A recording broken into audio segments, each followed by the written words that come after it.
Rolls Royce दुनिया की सबसे लग्जूरियस कार्स बनाती है और दुनिया के सबसे अमीर लोग एक रोल्स रॉयस ओन करने के सपने देखते हैं। लेकिन सरप्राइजिंगली इसी लग्जूरियस रोल्स रॉयस की शुरुआत एक ऐसे लड़के ने की थी जिसका पूरा बचपन गरीबी में चाइल्ड लेबर करते हुए निकला। कहानी की शुरुआत होती है 1863 में। इंग्लैंड के एक छोटे से गांव में जन्म होता है हेनरी रॉयस का। जब रॉयस केवल 4 साल के थे तभी उनके फादर का बिजनेस बर्बाद हो गया और पूरी फैमिली सड़क पे आ गई। लेकिन ये तो केवल प्रॉब्लम्स की शुरुआत थी। इसके बाद महज 9 साल की उम्र में रॉयस ने अपने फादर को हमेशा के लिए खो दिया, जिस कारण उनकी मदर को मेड का काम करना पड़ा और रॉयस न्यूज़पेपर डिलीवरी करने लगे। अब तक रॉयस का फ्यूचर डार्कनेस से भरा हुआ था, लेकिन 14 साल की उम्र में उनकी लाइफ में एक टर्निंग पॉइंट आया। उनकी एक आंट ने हेनरी में पोटेंशियल देखा। वो ग्रेट नॉर्दर्न रेलवे कंपनी में गई और वहां 20 पाउंड पर एनम देके रॉयस को एज एन अप्रेंटिस ज्वाइन करवा दिया। अगले 3 सालों में रॉयस ने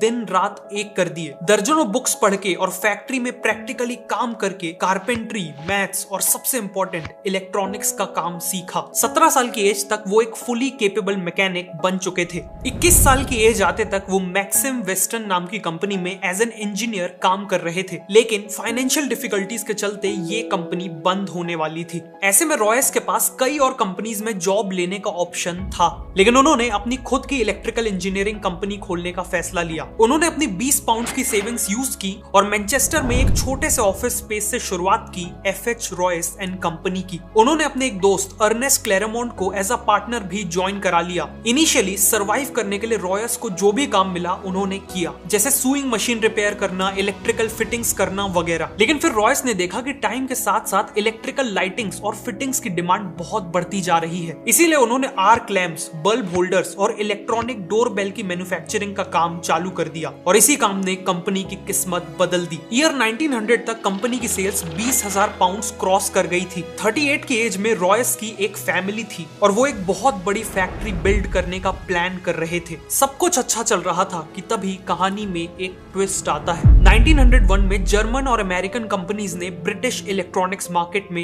एंट्री ले ली। कंपटीशन एकदम से बढ़ गया और इलेक्ट्रॉनिक्स इक्विपमेंट के प्राइसेस काफी गिर गए। पूरी कोशिश के बाद भी रॉयस का बिजनेस क्रैश करने लगा और इतनी मेहनत से बनाए हुए बिजनेस को फेल होते देख रॉयस की फिजिकल और मेंटल हेल्थ तेजी से खराब होने लगी। जब रॉयस ने डॉक्टर को कंसल्ट किया तो उन्हें एक सिंपल एडवाइस मिली। ठीक होने के लिए रॉयस को फ्रेश एयर में रहने की जरूरत थी। साथ में उन्हें एक कार खरीदने की सलाह दी गई ताकि वो अपनी बॉडी को बिना स्ट्रेन दिए ट्रैवल कर सके। रॉयस ने एक वेकेशन लेके खुद को ठीक किया और फिर डेकोविल नाम की एक फ्रेंच मेड कार भी खरीद ली। ये कार काफी आवाज करती थी, ब्रेक्स इनइफेक्टिव थे और ओवर हीटिंग जैसी प्रॉब्लम्स भी थी। हेनरी जैसे परफेक्शनिस्ट के लिए ये कार बिलो स्टैंडर्ड थी, इसीलिए उन्होंने डिसाइड किया कि वो इस कार में माइनर मॉडिफिकेशंस करेंगे। लेकिन जाने अनजाने उन्होंने कार को पूरी तरह ही रीडिजाइन कर डाला। ये रीडिजाइन कार ओरिजिनल डेकोविल कार से काफी सुपीरियर थी और यहीं से रॉयस को कॉन्फिडेंस आया कि वो अपनी खुद की कार्स बिल्ड कर सकते हैं और इवन कार्स का बिजनेस भी कर सकते हैं। उन्होंने एक छोटी सी टीम असेंबल की और अपनी नई कार को डिजाइन करना चालू कर दिया। सभी पार्ट्स की ड्राइंग्स बन जाने पर उन्हें वर्कशॉप में कास्टिंग के लिए भेज दिया गया। इवेंचुअली रॉयस की 10 हॉर्स पावर और 2 सिलेंडर्स वाली एक कार शेप लेने लगी और ऑलमोस्ट हर एस्पेक्ट जैसे क्वाइटनेस, लाइटनेस, ड्यूरेबिलिटी और रिलायबिलिटी में ये कार हर मौजूदा कार से बेटर थी। 1 अप्रैल 1904 को इसे सबसे पहले रोड टेस्ट किया गया और अपने पहले ही टेस्ट में इसने करीब 50 किलोमीटर का डिस्टेंस तय किया बिना किसी प्रॉब्लम के। रॉयस ने 2 और कार्स बनवाई सेम मॉडल की और इन्हें टेस्ट कर करके इंप्रूव करने लगे। अब उन्होंने वर्ल्ड क्लास कार्स तो बना ली थी, लेकिन वो अकेले ही इन कार्स को पूरी दुनिया तक पहुंचाने के केपेबल नहीं थे और ऐसे में एंट्री होती है कहानी के दूसरे हीरो की, चार्ल्स रोल्स। रॉयस एक एग्जीबिशन में अपनी कार्स को प्रेजेंट कर रहे थे और इसी दौरान इन कार्स पे चार्ल्स रोल्स की नजर पड़ी। चार्ल्स रोल्स एक पैशनेट मोटरिस्ट थे और सुपीरियर क्वालिटी की कार्स का सक्सेसफुल बिजनेस करते थे। रोल्स ऑलरेडी एक लग्जरी ब्रिटिश कार मेकर को ढूंढ रहे थे, इसीलिए उन्होंने रॉयस से मुलाकात की और कार्स को क्लोजली देखा। वो रॉयस से इतना इंप्रेस हुए कि बाद में उन्होंने अपने एक बिजनेस पार्टनर से कहा कि उन्होंने वर्ल्ड के ग्रेटेस्ट इंजीनियर को ढूंढ लिया है। अगले 3 महीनों में इन कार्स को बेचने के लिए चार्ल्स रोल्स और हेनरी रॉयस एक जॉइंट वेंचर स्टार्ट करने का अग्रीमेंट करते हैं और इस जॉइंट वेंचर से बिकने वाली कार्स का नाम होने वाला था रोल्स रॉयस। आगे बढ़ने से पहले आपसे एक क्वेश्चन है, क्या आप भी एक सक्सेसफुल स्टार्टअप बिल्ड करना चाहते हैं और खुद के लिए फाइनेंशियल फ्रीडम चाहते हैं? अगर हाँ, तो मैं हाईली रिकमेंड करूंगा कि आप ऑडिबल पे the lean startup audio book को सुने। ये ऑडियो बुक आपको स्टेप बाय स्टेप गाइड करेगी और सिखाएगी कि कैसे टाइम और मनी को बिना वेस्ट किए आप अपने बिजनेस आइडिया को टेस्ट करें, वैल्यूएबल प्रोडक्ट्स बनाएं और बिजनेस को ग्रो करें। ये ऑडियो बुक सच में आपकी लाइफ चेंज कर सकती है। वैसे मैं खुद ऑडिबल को अलग अलग जॉनर्स की ऑडियो बुक सुनने के लिए और इवन वीडियोस की रिसर्च के लिए काफी यूज करता हूँ। ऑल्सो अब आप ऑडिबल में यूपीआई के थ्रू भी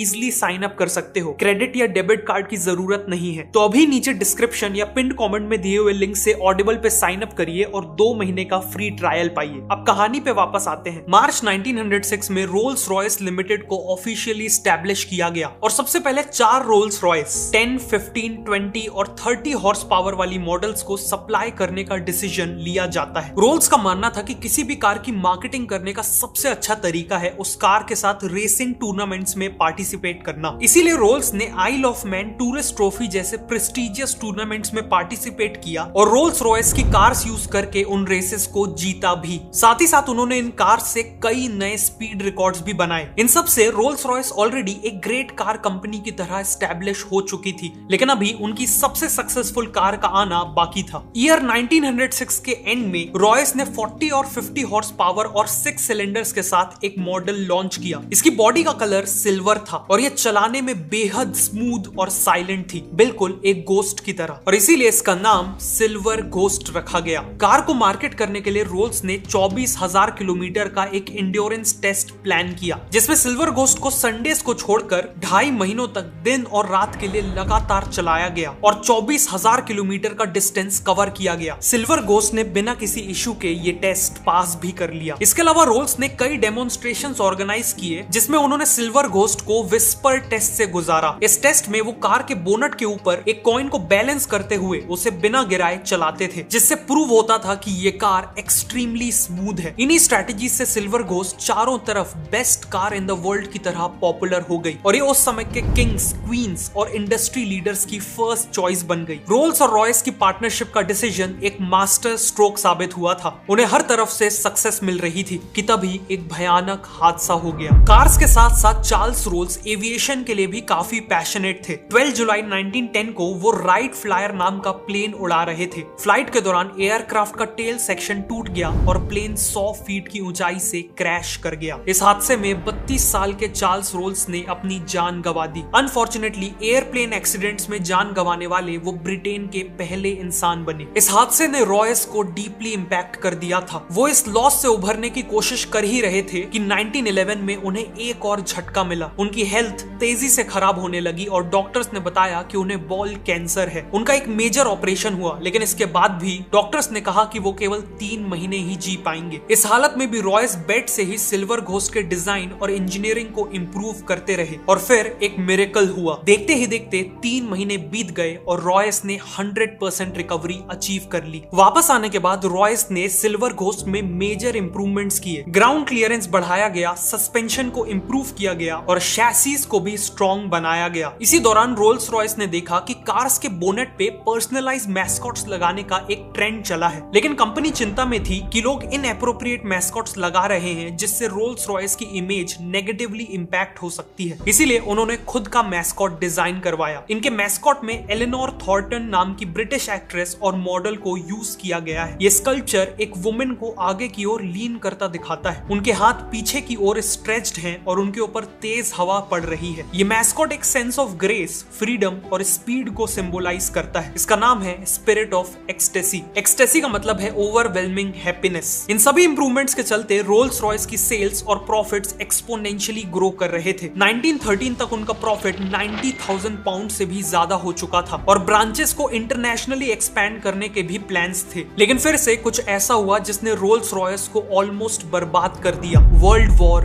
1। 1914 में वर्ल्ड वॉर 1 की शुरुआत हुई, लेकिन रोल्स रॉयस इसके लिए तैयार नहीं थी। वॉर के कारण इकोनॉमी क्रैश हो गई, जिसका इंपैक्ट सबसे ज्यादा रोल्स रॉयस जैसी लग्जरी कार कंपनीज पे पड़ा। सेल्स क्रैश कर गई और कंपनी को एम्प्लॉयज को फायर करना पड़ा। सभी को लग रहा था कि रोल्स रॉयस वॉर को सरवाइव नहीं कर पाएगी, लेकिन रॉयस के दिमाग में कुछ और ही प्लान्स थे। रॉयस ने मिलिट्री अथॉरिटीज से मीटिंग की, जिसके बाद उन्हें रियलाइज हुआ कि वॉर में रिलायबल और हाई परफॉर्मेंस वाली गाड़ियों की सख्त जरूरत है। इसीलिए रोल्स रॉयस ने सिल्वर घोस्ट को मॉडिफाई करके एक आर्मर्ड कार में बदल दिया। कार की बॉडी में 8 मिलीमीटर मोटा आर्मर लगाया गया, एक रिवॉल्विंग टरेट भी लगाया गया जिसमें एक मशीन गन फिट की गई। इस कार को मिडिल ईस्ट के हार्श डेजर्ट रीजन्स में ऑपरेशंस कंडक्ट करने के लिए यूज किया गया, प्लस इनका यूज स्पाइंग मिशंस के लिए भी हुआ। ऑल्सो क्योंकि सिल्वर घोस्ट चलाने में काफी स्मूथ थी, वो किसी वुंडेड सोल्जर को कैरी करने के लिए भी बेस्ट व्हीकल थी। इसीलिए कई सिल्वर घोस्ट को वॉर एम्बुलेंसेस की तरह मॉडिफाई कर दिया गया। इनमें स्ट्रेचर्स, मेडिकल इक्विपमेंट्स और नर्सेस के लिए सफिशिएंट स्पेस बनाई गई और नाइट टाइम मिशंस के लिए इलेक्ट्रिक लाइटिंग्स फिट की गई। इन एम्बुलेंसेस ने हजारों जिंदगियां बचाई। फाइनली अपनी लग्जरी फीचर्स के कारण वॉर के दौरान रोल्स रॉयस कार्स को high ranking officers, diplomatic missions और किंग मैसेंजर्स के द्वारा भी यूज किया गया। मिलिट्री के साथ क्लोजली काम करते वक्त रोल्स रॉयस को रियलाइज हुआ कि ब्रिटिश एयरफोर्स अपने एयरप्लेन इंजन्स के लिए फ्रेंच कंपनीज पे हेविली डिपेंडेंट थी और गवर्नमेंट डेस्परेटली चाहती थी कि कोई ब्रिटिश कंपनी ही उन्हें इंजन सप्लाई करे। इसी अपॉर्चुनिटी को देखते हुए रोल्स रॉयस ने एरो इंजन मैन्युफैक्चरिंग में एंट्री ले ली। रॉयस ने खुद एरो इंजन डिजाइन सीखा और 1915 में लॉन्च किया अपना पहला इंजन, द ईगल। ये इंजन कंपटीशन के मुकाबले ज्यादा रिलायबल, लाइट और फ्यूल एफिशिएंट था। इसीलिए ब्रिटिश एयरफोर्स ने साल के एंड तक 500 ईगल इंजन्स का ऑर्डर दे दिया। लेकिन रॉयस यहाँ नहीं रुके। उन्होंने 1915 एंड में लाइट एयरक्राफ्ट के लिए हॉक इंजन बनाया। 1916 में ईगल का स्मॉलर वर्जन फैल्कन इंजन बनाया और 1918 में लार्ज और लॉन्ग रेंज एयरक्राफ्ट के लिए कॉन्डोर इंजन बनाया। इन इंजन्स के कारण ब्रिटेन को aerial combat, spying missions, anti submarine operations और बॉम्बिंग मिशंस, इन सभी में एक मेजर एडवांटेज मिला और यही उनकी जीत का एक इंपॉर्टेंट कारण बना। रोल्स रॉयस का एरो इंजन मैन्युफैक्चरिंग में एंट्री लेना एक ब्रिलियंट स्टेप साबित हुआ और आज भी हजारों कमर्शियल एयरक्राफ्ट्स और मिलिट्री एयरक्राफ्ट्स में रोल्स रॉयस के ही इंजन्स यूज किए जाते हैं। 1918 में वर्ल्ड वॉर 1 खत्म हो गई और अगले 15 साल रॉयस ने कार्स और एरो इंजन दोनों पे फोकस किया। उन्होंने एक स्मॉलर और चीपर कार लॉन्च की जिसका नाम था 20। अनफॉर्चुनेटली 20 की सेल्स ज्यादा इंप्रेसिव नहीं थी। 1925 तक लग्जरी कार मार्केट में बेंटली, डेल्मर और कैडिलैक जैसी ब्रांड्स के कारण कंपटीशन बहुत बढ़ गया था और रोल्स रॉयस को अपनी पोजीशन मेंटेन करने के लिए एक बोल्ड कार की जरूरत थी। इसीलिए उन्होंने सिल्वर घोस्ट को रिप्लेस करते हुए बेटर परफॉर्मेंस और 4 व्हील ब्रेक्स के साथ लॉन्च की द न्यू फैंटम। फैंटम काफी सक्सेसफुल हुई और इसने वापस से रोल्स रॉयस को लग्जरी कार मार्केट का किंग बना दिया। आगे चल के फैंटम 2 भी लॉन्च की गई जो इक्वली वेल रिसीव्ड थी। 1931 में रोल्स रॉयस ने बेंटली को अक्वायर कर लिया जो बैंकरप्ट होने वाली थी और इसके बाद रॉयस ने डिजाइन की एक और आइकॉनिक कार, बेंटली 3.5 लीटर्स, जो रोल्स रॉयस और बेंटली इन दो ग्रेट ब्रांड्स का एक सक्सेसफुल ब्लेंड था। लेकिन अनफॉर्चुनेटली रॉयस कभी भी इस कार को अपनी आंखों से नहीं देख पाए। 22 अप्रैल 1933 को 70 साल के सर हेनरी रॉयस ने अपनी आखिरी सांसें ली कार के प्रोडक्शन से कुछ ही महीने पहले। सर हेनरी रॉयस की डेथ से लेकर आज तक रोल्स रॉयस ने कई अप्स एंड डाउन्स देखे। एक तरफ फैंटम 3, सिल्वर शैडो और घोस्ट जैसी आइकॉनिक कार्स लॉन्च की, तो वहीं दूसरी तरफ 1960s में फाइनेंशियल डिफिकल्टीज का सामना करना पड़ा जिस कारण उनके एविएशन और ऑटोमोबाइल बिजनेस को अलग अलग कर दिया गया और करंटली रोल्स रॉयस मोटर्स को BMW ओन करती है। लेकिन आज भी रोल्स रॉयस अपनी आइकॉनिक कार्स के कारण अल्टीमेट लग्जरी का ग्रेटेस्ट सिंबल है। एक रोल्स रॉयस को ओन करना एक ऐसी मास्टरपीस को ओन करने जैसा है जो रॉयस के परफेक्शन और रोल्स के करिश्मा को सिंबलाइज करती है।